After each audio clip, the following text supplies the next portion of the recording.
Hi there, I'm Andrew, you're watching ThatGamerAjax, and welcome to this week's episode of the D&D Class Basics series, where this time we're going to be discussing the Warlock.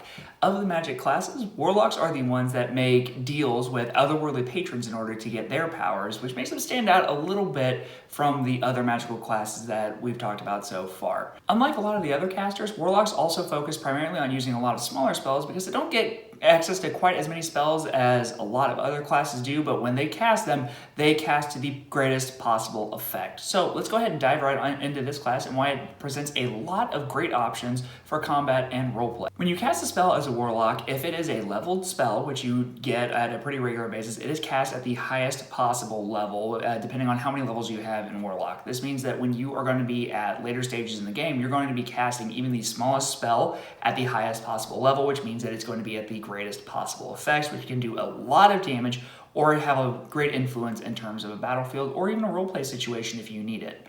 Unlike the other classes, Warlocks also get their spells back on a short rest, meaning that if you take maybe 1 to 2 hours of downtime in-game, you're able to cast all of your spells all over again. Warlocks also have access to some very unique spells. In the game, there are cantrips, which are basically a minor spell, but because of you can use them as many times as you want, Warlocks are able to use them to great possible effect. The bread and butter of this class is the Eldritch Blast, which a lot of people kind of make fun of, but it is incredibly effective for what it does.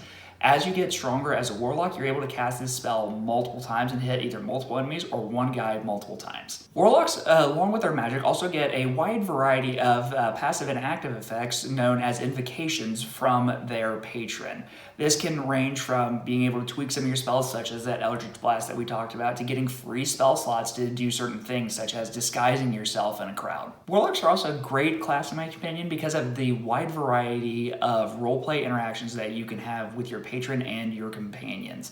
There are a ton of different kinds of patrons out there now. There have been a lot released over the past couple of years, and you can even work with your dungeon masters to create a unique patron to fit in the campaign setting that you're playing in.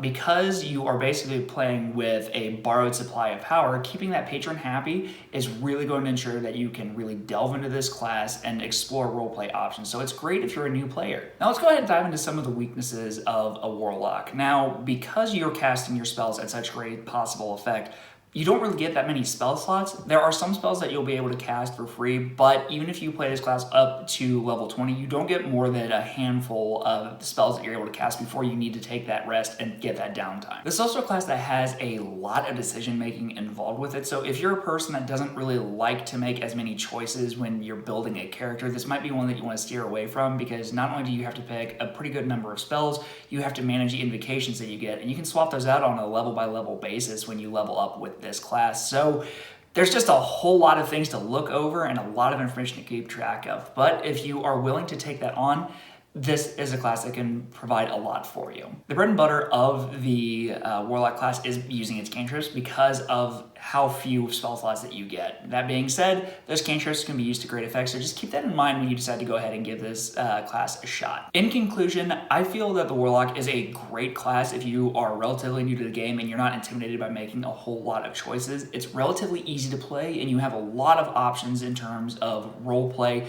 and interesting dynamics between party members and your dungeon master, who will be acting as your patron, whoever you're borrowing your power from. Just as long as you're willing to take on the overwhelming number of options, this is a class that you can really make into something that is special and unique specifically to you. Now, I'd like to go ahead and, as always, reach out to the community and just tell me a little bit about what are some of your favorite Warlock tips and tricks that you might offer to new players. Is this a class that you've played before? If not, why not? Let's go ahead and get a conversation going in the comments below. Don't forget to check out some of the other videos in the series if you're a new player and you're wanting to learn a little bit more. And don't forget to subscribe. Bye.